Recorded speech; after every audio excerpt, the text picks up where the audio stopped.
Okay, we're all set with the August meeting of the Albany County Landman Corporation Board of Directors. We have present at the meeting Sam Wells, Letitia Alexander, Anthony Cafis, Josephine Graves, Juanita Neighbors. We do have 3 members absent. Do want to acknowledge that absent from tonight's meeting is our chair, Charles Green. We learned this afternoon that his wife, Dr. Alice Green, has passed away. So our thoughts and prayers are certainly with the whole family and the community as well. So, Letitia will be our acting chair, and so we do have a quorum. Okay, and we've done roll call. So are there any public comments? We did not receive any public comments for this meeting. Okay. Next item is the review and approval of the prior meeting minutes. Motion. Second. Motion by Joe, second by Juanita. All in favor? Aye. Report of the executive director. All right, thank you very much. I did provide our staff activity report in your packets there under item number 5. So you can see that it might be summertime, but grass is not growing underneath the feet of the staff of Land Bank here. So we've been certainly busy, and that tonight's agenda is going to reflect that. If there's any questions about that activity report, I'm happy to walk through it. Otherwise, let me know if anything comes up in the meantime. I do want to highlight for you more directly just what's happening with the different development clusters we're involved with right now. I'll start out here, and then also I'm going to invite Will to chime in on the progress. But I'll just hit some of the points that are in the staff activity report. Henry Johnson Boulevard cluster, back on July 2nd, the city planning board approved a negative declaration under seeker, so that's going to move into final plan development. Is that right, Will? It has been approved as of their August meeting. That's the Henry Johnson, yes. They approved it there. Okay, so that's advancing along.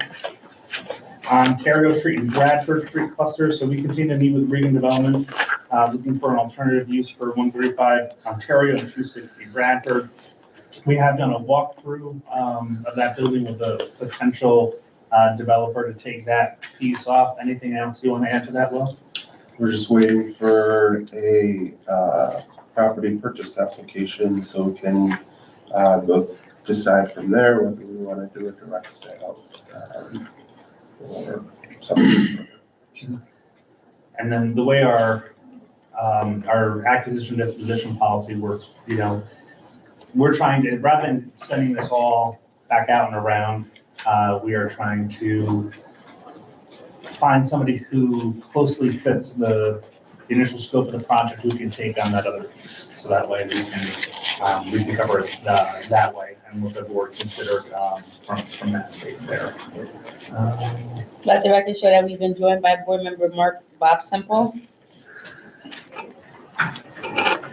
All right, thank you. On the South End cluster, the city declared itself lead agency for the purposes of secret review and determination back in July. Anything else to add there, Will? Nothing new on that one. All right, so that one moves along. So that's where we are with the clusters that are active right now. I'll jump over to the 1st and 2nd Street area that we're also working with right now. Let me find my own notes here. I'm using myself in my papers. Will and I have been exploring different ways to look at that redevelopment of those number of lots there. There's been, 4 or 5 iterations of a site plan that we're working with. We also visited a modular home factory at Montgomery County to try to find other ways to move the process along. So we're still in that direction. I think really the next steps for us on that project are to meet with the state Homes and Community Renewal to talk about the capital funding stack that we'll need to be able to accomplish homeownership project of the scale that we're working with right now. I had some good conversations with the state at the state capitol recently that I think we're heading in the right direction. So we'll continue to pursue that. Any questions on the development clusters at that point?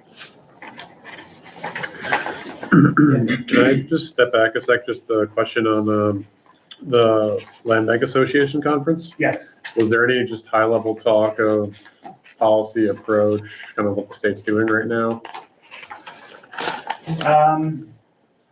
We did hear from Crystal, from HCR about what's happening there. I think, things sort of remain from a funding perspective, the state's, very much into this, into advancing the land bank. In fact, the other day, we received the call for the extension for year 3 of the land bank initiative, the first phase of that program. And so we're gonna move ahead with that. Will and I have been going through the numbers for the land LBI 2. We have to get that down, but Will, I believe it's 75%, we were told at that conference, to be able to start making applications for the next phase of that. So you'll see that's what a lot of this on the agenda will help us get there. From a policy perspective, they didn't really touch too much on policy at this stage. I'm trying to think, and Will, chime in too, because you were there, if you caught anything that I didn't in terms of policy. Well, We did get some good news that, one of the ways that we didn't think we could use some funding in the past, there seems to be an opportunity to do that. But we're, so the emergency demolition we did on 4th Ave, we should be able to recover through our funding program. It seems like the Biden Harris federal, they're talking a lot about housing. So you mentioned about federal funding coming down. No. And may shift and change too because that was when President Biden was the candidate and now Vice President Harris is the candidate. We'll have to see what her policy positions are, but we expect them to remain generally consistent, but there could be some changes and there could be some higher priorities in other areas, but we just haven't gotten a lot of the policies there yet. Was there any common themes from the Land Bank Association conference and the NICOM Community Revitalization Conference? Yeah, there was a little bit of weaving through there. I actually had a chance to sit through Anthony's session on AI, which actually we're able to use here a little bit to help us tease out when we sort of get into it. We get stumped on a question. We're actually taking some of the points that he's raised in his to help us weed through and along that. Actually helps us with fact checking some of the costs that we see from developers, whether or not, does the AI agree? Is it, and it just tells us, is it consistent with the same information that's publicly available and out there that's being captured in these language models. And thank you for staying awake during my presentation and not running out during the tornado. Much appreciated. True story.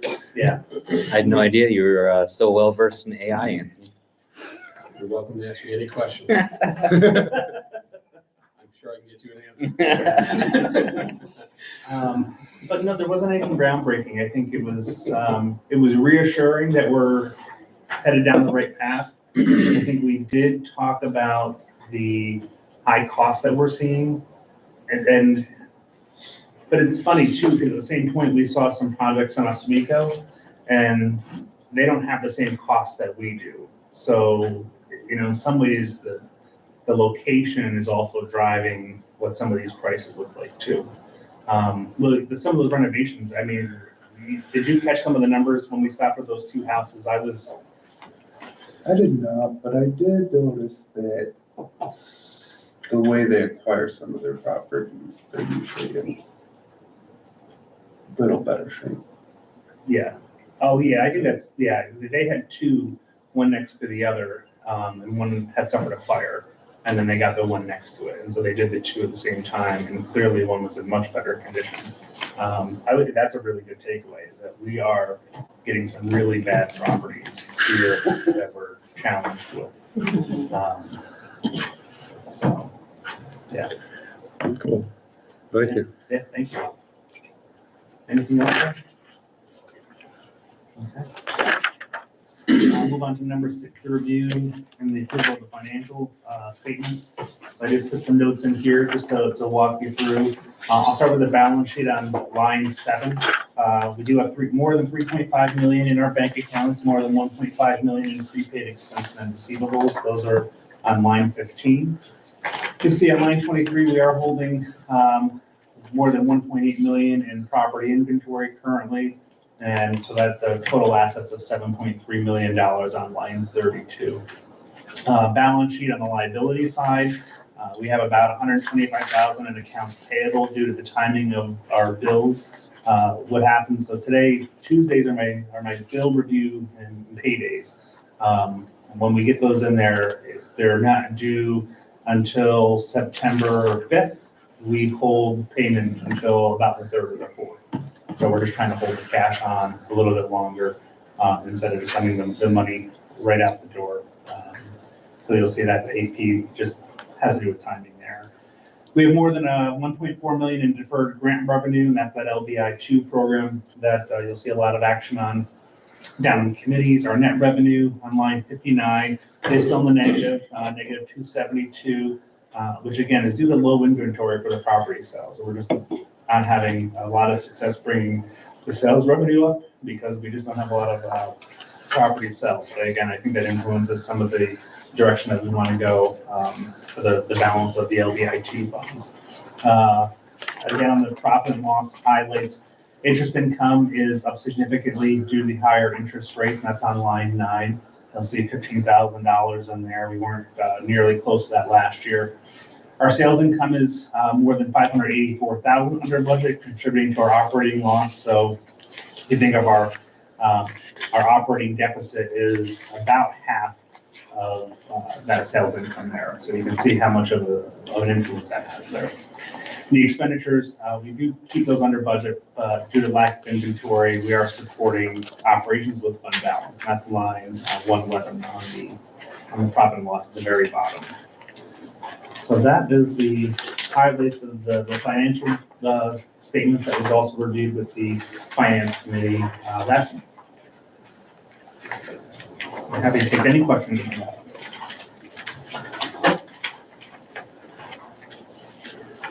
No questions? Motion to approve? Sorry. And I'll second it. I said the wrong thing. Got it. Motion by Anthony, it's seconded by Mark. Going on to the next item, which is report of the committees. You're supposed to say. Oh, all in favor? Aye. Going on to, thank you, Mark. Going on to the next item, report of committees. The finance committee, so you heard the review of the financial statement. That was primarily the discussion of the finance committee. I think the only other thing that the finance committee asked for was a little bit more on the expenditures that we have for the rehabs and renovations. Will, do you want to walk us through what we did in relation to, so there's two ways we were able to approach this procurement policy. One is what I call time is of the essence. We have some room in our procurement policy to be able to work that way because this grant does come due the end of December. We're trying to work in a very tight timeline. We didn't have a lot of, our activity at the beginning of this grant was around the pre-development activity. And now that we're getting to the development activity, we're just running short on time, so we have to move a little quickly. However, the finance committee did ask that we take another look at the procurement policy more plainly and just go out there and do and try to obtain quotes. And so Will reached out to 4 different vendors to obtain quotes. You want to give us your? Yeah, so I reached out to 4 vendors, 2 reached back out. And for the most part, they were very close. The one thing that kind of differentiated one of them was that they basically told me plainly that they don't believe that they could finish the project in the time that the grant would expire without an extension. And the other contractor was understood kind of the situation a little bit better. Otherwise, 2 of the properties that were a little higher on but all in all, generally close in terms of the quotes. So, We asked in contracts too that we put December 1st, a date of substantial completion on the projects. And so that's what drove that with one or two of the contractors. They were WPNT, Jaw Housing. Yep. Baker. Yep. And we sent it to Patrick Chu. but we didn't get a response there.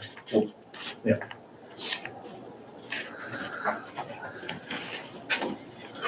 So that leads us into the two items that were for the Finance Committee reviewed and referred out here.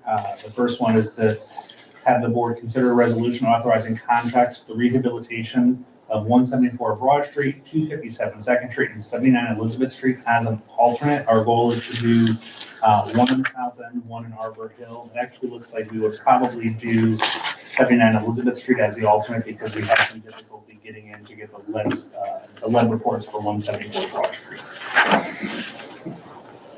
And we'll review that for you.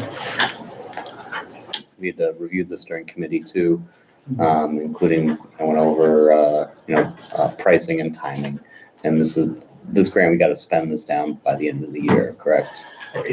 Yeah, the end of the grant is December 1st, although back to the conference on Oswego, it did come up, depending on how much progress we made. A number of the land banks have not made movement on this. Yeah. And so that's why they wanted to see us move along. We have made movement, so I'm not concerned about being able to get a limited extension to be able to finish projects that we already have in contract. Yeah, got it. But the winning or potential winning bid is geared up for the December 1st completion date? For a substantial completion. Okay. Yeah. And I think the one bid looked like $100,000 cheaper, but they couldn't get the work done in time.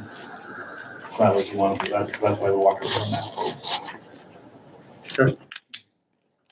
And why does it say West Hill? Is that the 257 Second Street is technically west. West Hill? Okay. It's on the west side of Henry Johnson.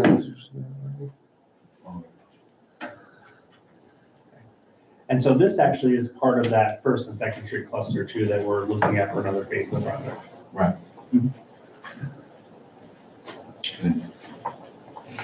That's craziness. The neighborhoods, I learned the same thing. Is it not near Judson? So it's Judson, and then you go east, it's Lex, and it's between Lex and Henry Johnson. I'll make a motion to approve. To be heard. All in favor? Aye. Any nays? Any abstentions?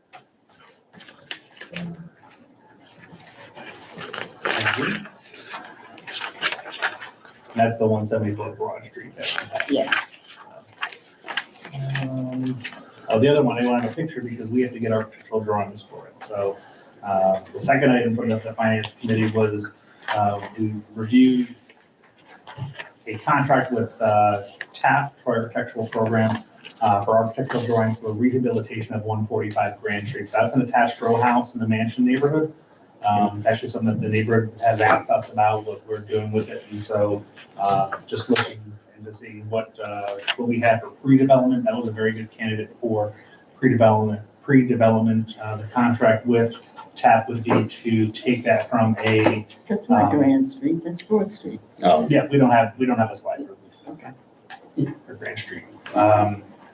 Would be to take that from a two-family to a single-family home. And it's a smaller format, so we think it's more appropriate for the neighborhood, not to try to cram 2 units into a smaller row house, but actually bring that back to a single family.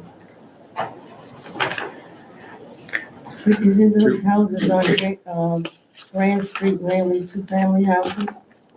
It's a mix. These are the smaller formats. I think probably originally this was a So single. this is one of the older buildings. It's a wood frame building. I think it's between 2 brick buildings. So really old house, and it's very small. It's like maybe 1,200 feet, but Yeah. Oh, I didn't get them. yeah, it's Brandon Park.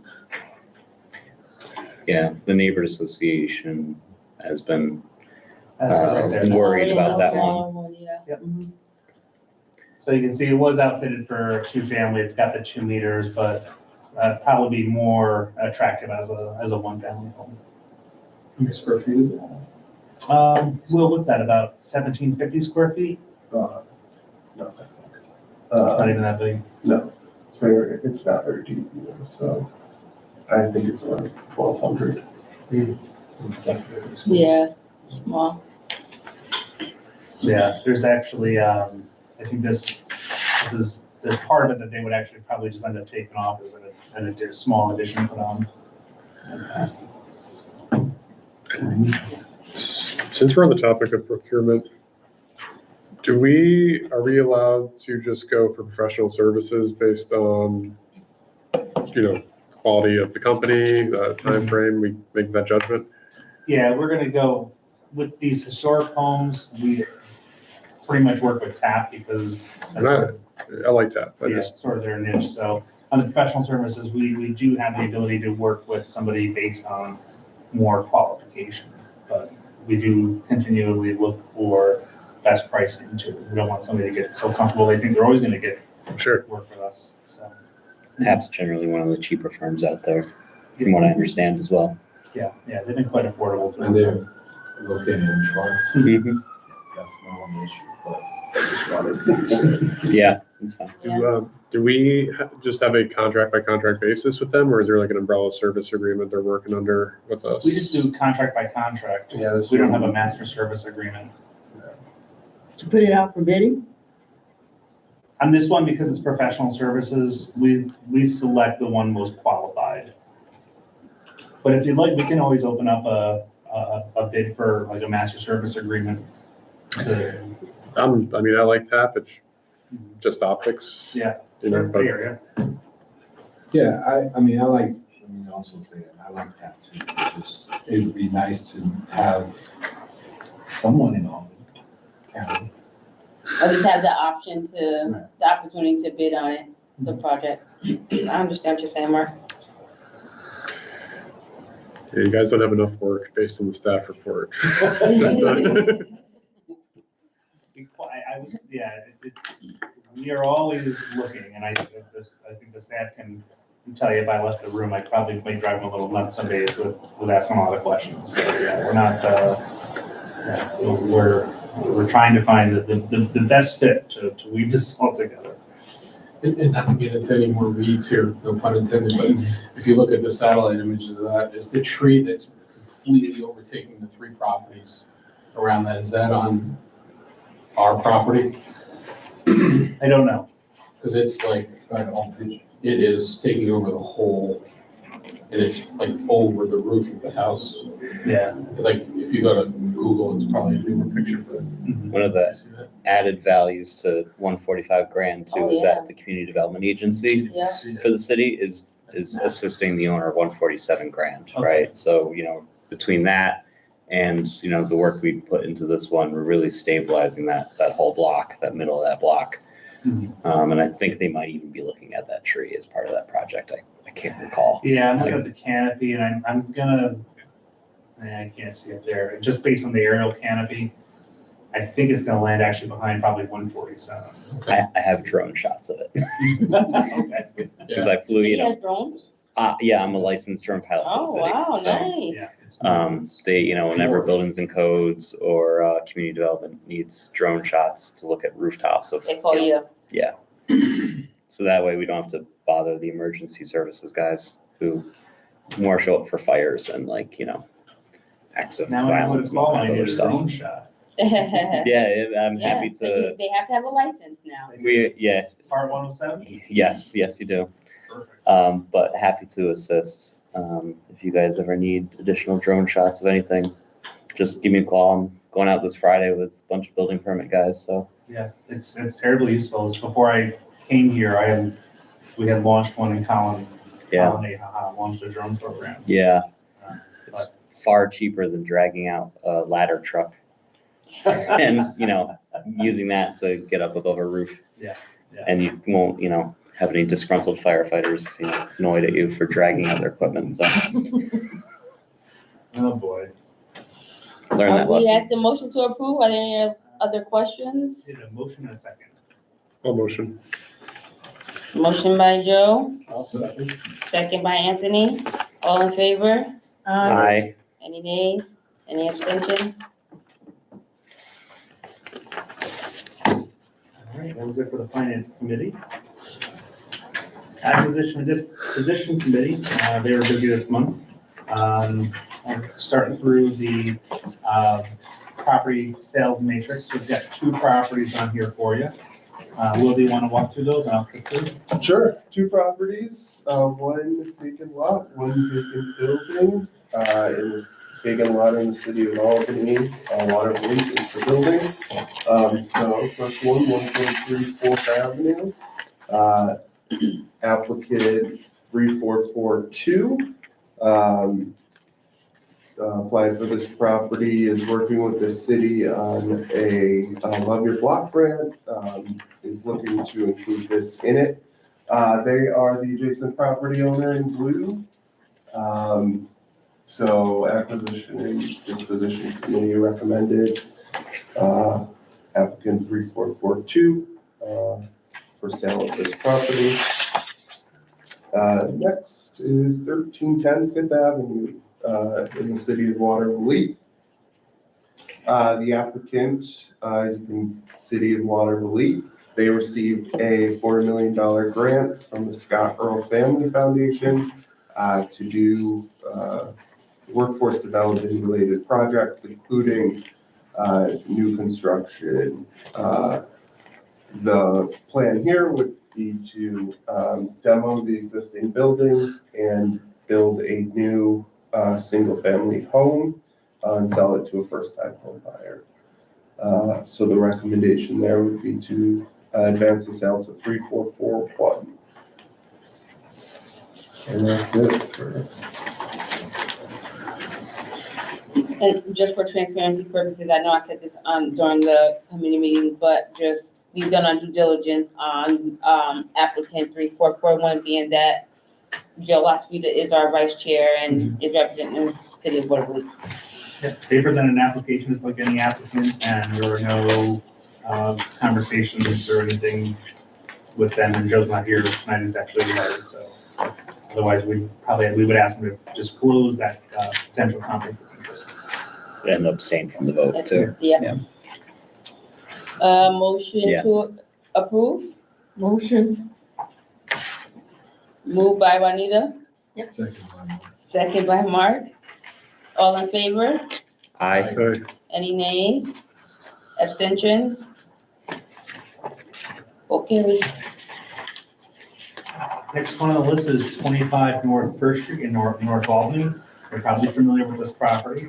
Was a land bank property that was sold for a homeowner to rehab. Unfortunately, the contractor that they had engaged with did not do the work. I don't know to what extent the work has been completed, but it's not good. We had, I think since I got here, this was something that we've been trying to solve along the way. Again, back to our conference last week, we did talk to HCR about using our LBI 2 money for acquisition for this property. The goal is to take this property back, and we would do that by actually purchasing the property from the bank, not from the homeowner.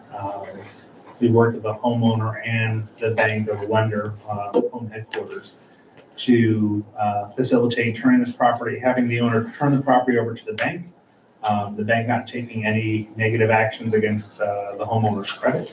The land bank to bring that property back in, and then our goal is in the next round of LBI 2 money to get this rehab done and get it back out to a first-time home buyer. There were questions in the committee meeting about whether this homeowner would have a chance to purchase again. They'd certainly be able to apply again. can't make any assurances or promises that the home would go back to her. But, you know, I think we all know how we'd like this story to come out, but we've got to do it the right way. So we'll follow the procedure on that. The acquisition price for that, I think is in your notes there, but it's about $120,000, $125,000 in that ballpark area. Just a quick question, there's no money owed to the contractor, No, there is not. there's no way they're gonna come back with a lien. My understanding is the contractor was investigated by the Albany Police Department and arrested for the theft of, you know, the money that the homeowner had given to them. At least that's what I heard. I don't know that for a fact, but that's what I'd heard. So, I think, you know, it may be a little expensive, but it's a quicker way to solve for this property.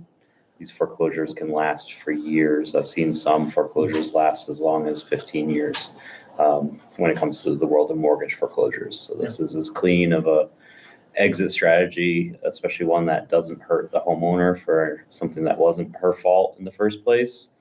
Yeah, I can't think of a better solution. I want to applaud the staff for being creative with this because, you know, this isn't something many people are able to do. So this is good. This is very good. It just, if the person has got questionable ethics on their way out, did they file any kind of lien against the property? You know, Yeah. that's sort of buried in paperwork somewhere. Yeah. Hasn't made it to the bank yet. Yeah. Just out of curiosity, seen crazier things happen. I'll double check with Erica, but I'm pretty sure Erica had done sort of her due diligence to see that the title was good. Yep. But we'll sort through that for sure. Make sure. So that's that resolution. Are there any other questions?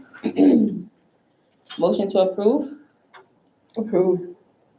I think we need a motion and then a second, right? Yep. Yeah. I'll make that Motion. Motion by Mark, second by Juanita. Mhm. All in favor? Aye. Aye. Any nays? Any abstentions? Vote carries. All right, here is another property that Land Bank at one point had sold to a homeowner to rehabilitate. If you go back and look on our property file, the house color has changed, has been updated, so there was some work done here.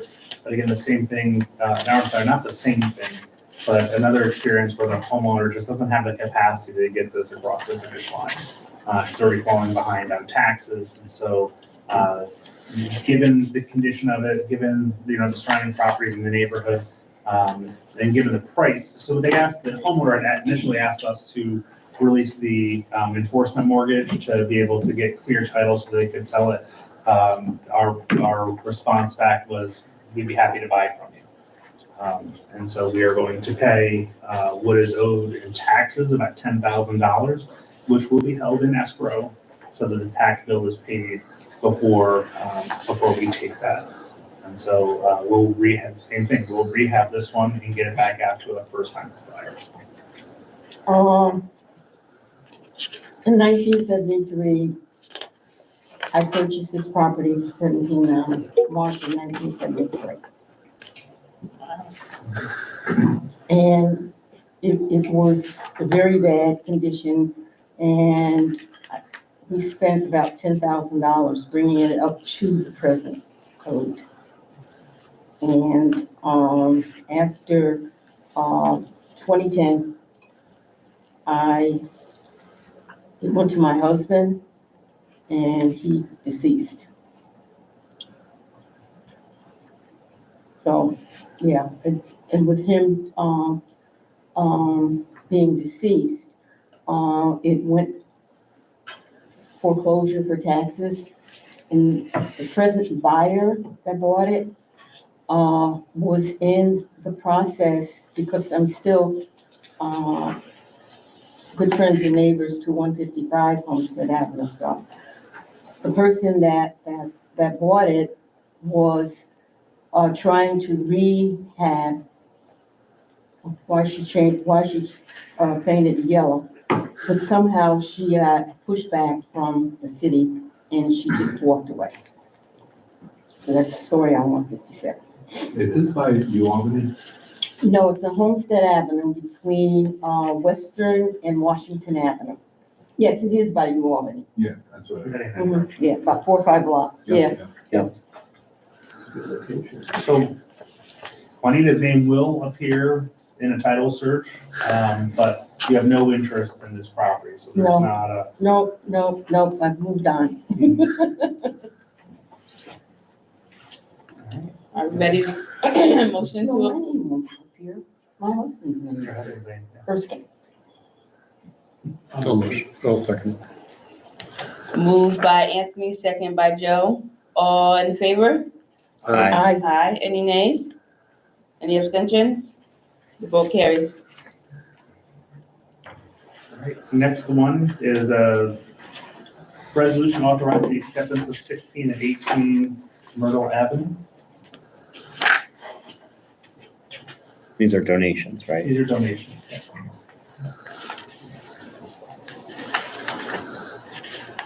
This will be in the mansion. Are we moving to vote? I'll make a motion. I'll second it. Moved by Sam, second by Mark. Before we vote, just the backstory on these two. The owner obviously doesn't want them anymore, and obviously they're free and clear of taxes. They're going to be able to donate to us. I know there's a fire that ripped through that part of the block. I can't remember if these two originally had buildings on them. And Yeah, Will, do you want to chime in on this? Isn't that down by the courthouse? yes, yeah, it's a few blocks over from 145 Grand Street too. Hmm. Yes, so I believe these had homes on them.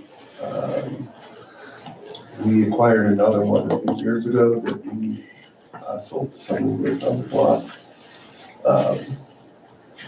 Yes, but I believe these had homes on them. And then that building up at the corner of Philip and Myrtle's, one we sold, was a former laundromat that got converted into a residence, right? Yeah. Our fingerprints are all over the block. Mm-hmm. Yeah, and this is, give you a kind of, right, here's 145 Grand. Mm-hmm. So, yeah, there's some activity over there for sure. Awesome. Isn't there a housing development over there? Maybe a couple of blocks up the street? South, down from the images, the towers in Lincoln Park. Okay. I'll call the question. No, Well, I know. there's, Or do you mean like community builders, like a not-for-profit? They're trying to do a project over there. at the corner of Elizabeth Street would run right out into this building. It's almost at the corner of, Myrtle and, Swan Street, I think. I think that's Swan coming across there.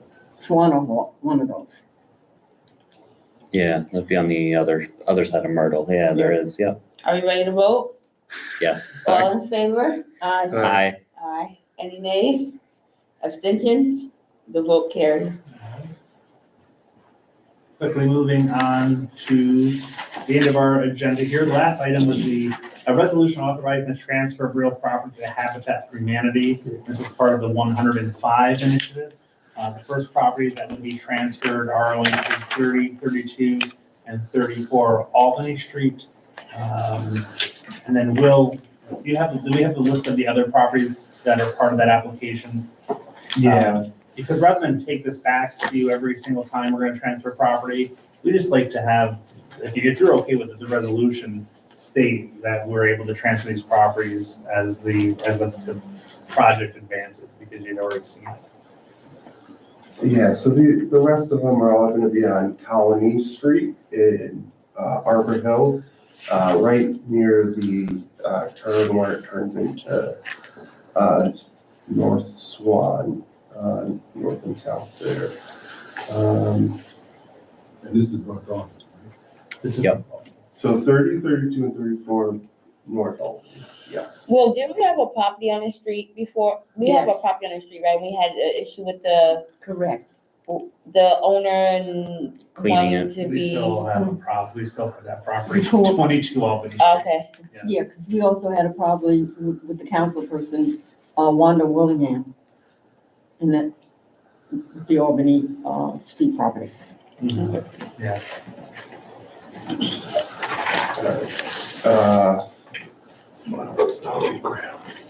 Nice to be a big boy.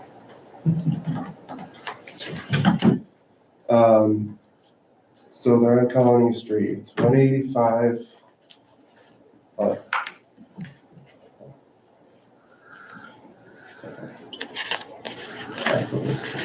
Cluster all of them together. Yeah, well, there's a number of them around, so Habitat will take these properties in North Albany and in the area as part of, where they're gonna build homes. So that's our contribution to the 105 initiative. And how many properties total are we banking with? Will we have that number? It's 10, Okay. so there's 7 on Colony Street, I'm just trying to get the exact correct. Do we have them tagged any property? Yep, All right, I can, they're tagged, should be tagged 105. You could just say 10. So 3 on Albany Street, and then 7 on Colony Street. This is AI. We have 7 properties on Colony Street? Yep. From where? From, It's right at the end of the block where, it turns into, North Swan. So like Swan and Livingston, so Colony Street goes and up to Mark Livingston, Street? and Livingston.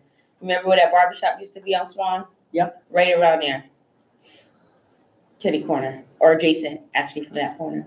Right by that park, right, Mm-hmm. on Colony Street. Yeah.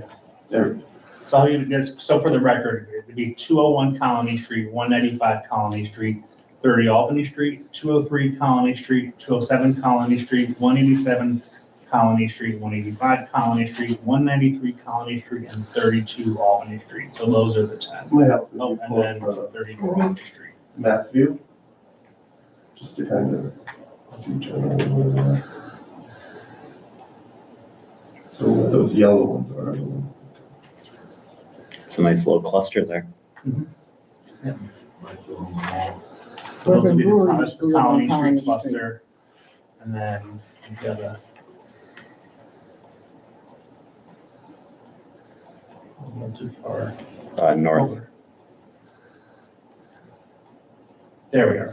Yeah. Yeah, and then there's, those are our Albany street clusters. So when they do their stuff, they involve us too? Yeah, they'll build their homes, they'll do their habitat homes on these lots. Yeah, so the first cluster will be those Albany Street ones that we would send over to them. And then by doing this, resolution, we'll also, as they're ready, move the other ones along. The way the resolution will be is that I'll be authorized to sign these over. If something happens, that's the point where I'll bring it back to you and say, you authorized me to do this. We have, if we have an issue, here's the issue, and bring it back to you that way. Is there a cadence to handing these over, or is it just whenever? I think it's as they get the funding ready, lined up, that's what, I think that's what was the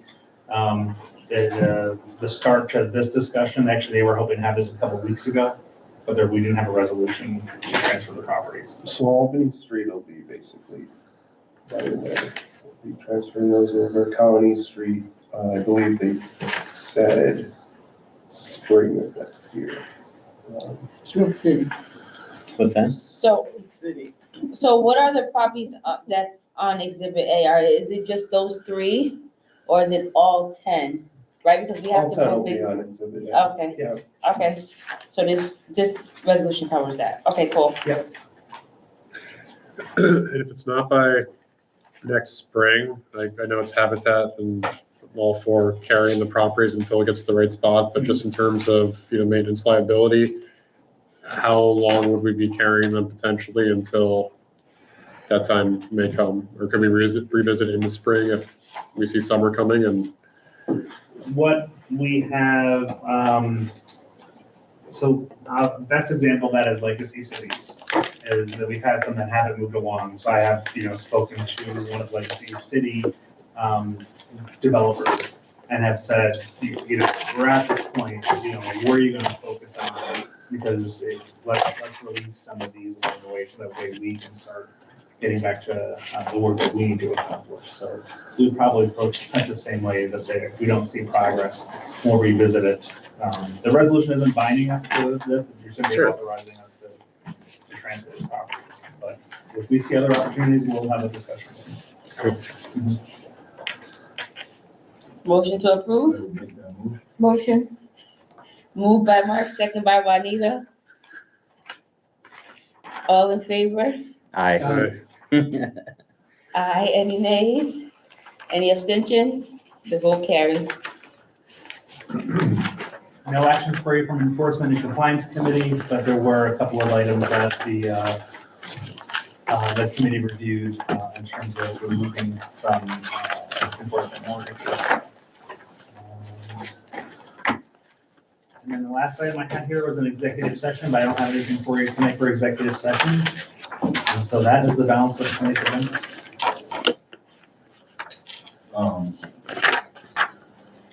I would do it, so I think there's a question. Motion to adjourn? Mark says no, so motion to adjourn. Just real quick, do we need, I know I keep talking about it, do we totally take on? From Whiteman Osborne, Hannah, our council. We haven't had that committee back together, so let me give you a quick update on that. Alyssa and Will are working on a community engagement strategy for us because we don't have one. So this goes, part of the discussion we have with the governance committee about the number of committees we have and what they're doing and making sure that we're really following a best practice format for that. What does that mean? Because that's one of the committees that we absolutely need to make sure that we have and we keep, and we have not been meeting, we haven't met in a while with that committee. We can get that committee back together. I wanted to have the community engagement work a little further along because I think that is going to absolutely influence how we engage with the underserved communities committee. Because right now, we can get them together, but I'm not sure what we accomplish. And so I want to have a little bit more out there about what we're doing. We'll inform the programs and events that we hear about and where we focus our time and efforts on. So it's going to help drive us a little bit more. So just give me a little bit more time to work through some of those pieces.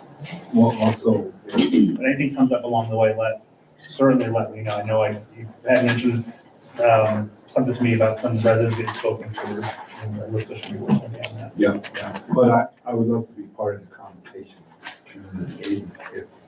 I mean, the committee could help with that conversation. Sure. If that makes sense. Yeah. And I think one of the biggest things that we heard, which is one of the reasons why we developed this committee, was that the underserved community they don't really understand the land bank process and how to apply for properties and what they need. So that's definitely something that we need to try to hone in on. Sure thing. I think that's why we should have a meeting to just discuss and bring you up to speed on the history of the committee and the discussion. All right, we will add that to the September committee list. We'll have the underserved communities committee meet in September.